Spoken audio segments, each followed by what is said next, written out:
لہذا اگرچہ خان صاحب جیل میں ہیں لیکن جو خان کے چاہنے والے ہیں انہوں نے اس مہم کی اونرشپ لی ہوئی ہے، اور ظاہر ہے یہ ایک ایسا چیز ہے جس میں خان کی ذات نہیں، اس سے تو عام لوگ مستفید ہوئے ہیں، ہو رہے ہیں، ہوں گے۔ اور پاکستان کا ایک بڑا برانڈ شوکت خان ہے، اگرچہ اس کے پاس عالمی لائسنس ہے، ورنہ تو اب تک وہ بھی بند ہو چکا ہوتا۔ مسئلہ یہ ہے کہ یہ حکومت اور اسٹیبلشمنٹ چاہ کے بھی شوکت خانم کو بند نہیں کر سکتی۔ ایک تو آپ سے گزارش ہے کہ شوکت خانم کے لیے عطیہ ضرور کریں، ضروری نہیں کہ آپ کو بڑی رقم کریں، 10 روپے 20 روپے، یعنی جتنی آپ کی حیثیت ہے، جتنا آپ چاہتے ہیں اس کے لیے عطیہ کریں۔ تو بہرحال خان جیل میں ہے، اس کے باوجود لوگوں نے وہ جو عطیات دینے کا سلسلہ تھا وہ پہلے سے بھی ڈبل کر دیا ہے، اور ابھی سے 33 کروڑ روپے جو ہیں وہ جمع ہو گئے ہیں۔ دوسری طرف پی ٹی آئی اور جے یو آئی کا اتحاد، کیونکہ اس دفعہ پی ٹی آئی نے مختلف نعرہ لگایا ہے نا کہ ہم اکیلے سولو فلائٹ نہیں لیں گے، بلکہ ایک گرینڈ الائنس کے پلیٹ فارم سے ہم عید کے بعد احتجاج میں جائیں گے۔ کوئی بڑی کامیابی نہیں ہو سکی، مولانا فضل الرحمان صاحب کو منایا نہیں جا سکا، یا ان کے جو کنسرنز ہیں ان کا جواب نہیں آیا۔ اور دیکھیے کچھ لوگ کہیں گے دیکھو مولانا ایسا مولانا ویسا، پی ٹی آئی کے لوگوں کا بھی مسئلہ ہے، آپ کسی چیز میں اعتماد میں نہیں لیتے۔ آپ نے چیف جسٹس سے ملاقات کرنی ہو، آپ اکیلے اٹھ کے چلے جاتے ہیں، پورے کا پورے 7-8 لوگ لے جاتے ہیں۔ آپ نے حکومت سے مذاکرات کرنے ہوں، ویسے تو آپ نے سربراہ اچکزئی صاحب کو بنایا ہوا ہے تحریک تحفظ آنے پاکستان کا، آپ ان سے پوچھتے ہی نہیں ہیں۔ ویسے آپ مولانا کے پاس جاتے ہیں، لیکن اگر کوئی اس طرح کی چیز ہو تو آپ مولانا کو اعتماد میں ہی نہیں لیتے۔ تو مولانا کو یہ اعتماد کا مسئلہ ہے۔ کل بھی حافظ حمداللہ کا ایک بیان سامنے آیا تھا، آج بھی حافظ حمداللہ کا ایک T V interview Geo News پر وہ بیٹھے ہوئے، تو انہوں نے کہا تحریک انصاف کی صفوں سے اتحاد کے خلاف آوازیں اٹھ رہی ہیں۔ یعنی وہ کہتے ہیں پرابلم یہ ہے کہ پی ٹی آئی کی اپنے لوگ اس اتحاد کو نہیں بننے دینا چاہتے۔ انہوں نے کہا ہم اتحاد چاہتے ہیں، ہم چاہتے ہیں، اور ہمارا کنسرن یہ ہے کہ پی ٹی آئی اسٹیبلشمنٹ کے ساتھ رابطے نہ کریں۔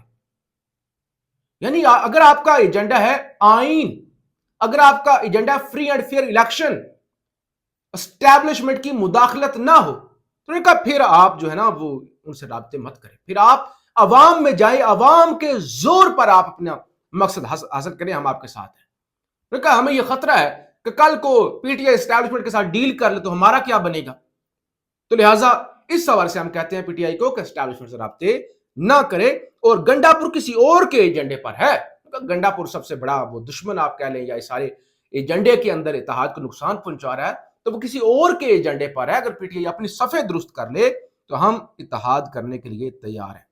دوسری طرف جناب وہ کشیدگی جو کے پی کے اندر شروع ہے، دہشت گردی، اور خاص طور پہ ترخم بارڈر بند پڑا ہوا ہے، ہر روز کا $30 لاکھ کا نقصان ہو رہا ہے۔ اب بھی خبر آئی ہے کہ پاک فوج نے سرحدی علاقے میں افغان طالبان کے ٹھکانوں کو نشانہ بنایا ہے۔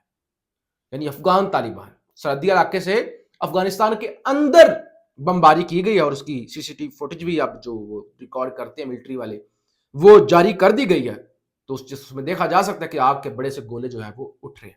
دوسری طرف احسن اقبال کے ساتھ جو آکسفورڈ یونیورسٹی کے اندر ہوا تھا، اور بڑی بے شرمی کے ساتھ وہ ہنس رہے تھے۔ آج بی بی سی نیوز نے ایک سٹوری کی ہے، انہوں نے ایک خبر شائع کی ہے، وہ کہتے ہیں کچھ مہینے پہلے ہمارا احسن اقبال سے رابطہ ہوا تھا، اور ہم نے ان سے پوچھا تھا اکانومی کے حوالے سے، ایس آئی ایف سی کے حوالے سے، یہ جو فوج نے بنائی ہوئی ہے، تو انہوں نے کہا تھا کہ ایس آئی ایف سی کے تحت 4 ممالک پاکستان میں سرمایہ کاری کرنے لگے ہیں۔ 27 ارب ڈالر کی سرمایہ کاری ہو رہی ہے، یعنی چھوٹی موٹی نہیں، 27 ارب ڈالر کی ایس آئی ایف سی کے پلیٹ فارم سے 4 ممالک پاکستان میں سرمایہ کاری کرنے چلے ہیں، اور دیکھنا ایسے پاکستان اوپر جائے گا، ایسے۔ اور اب بی بی سی کا جو پروگرام ہے سحر بین، تو اس کے اندر بتایا گیا ہے کہ اب ہم جب رابطہ کیا ہم نے احسن اقبال صاحب کے، احسن صاحب وہ ذرا بتائیں نا، وہ جو آپ دعوے کر رہے تھے ادھر سے پیسے آئے، ادھر سے آئے S I F C 100 crore dollar, 100 ارب ڈالر، دیکھنا ادھر سے وہ جنرل صاحب لے کے آئیں گے، ادھر سے کرنل صاحب لے کے آئیں گے، ادھر سے شہباز صاحب لے کے آئیں گے۔ تو کہتے ہیں کہ انہوں نے ہمیں جواب ہی نہیں دیا۔ بی بی سی کہتے ہیں کہ احسن اقبال نے لفٹ نہیں کروائی، کوئی واضح جواب نہیں دیا۔ مطلب کیا ہے؟ مطلب یہ کہ 1 ٹکا بھی نہیں آیا۔ 2 سالوں سے گال بن ایس آئی ایف سی بنی ہوئی، 1 ٹکا بھی نہیں آیا، اور دعوے اتنے بڑے بڑے۔ پاکستان زندہ باد۔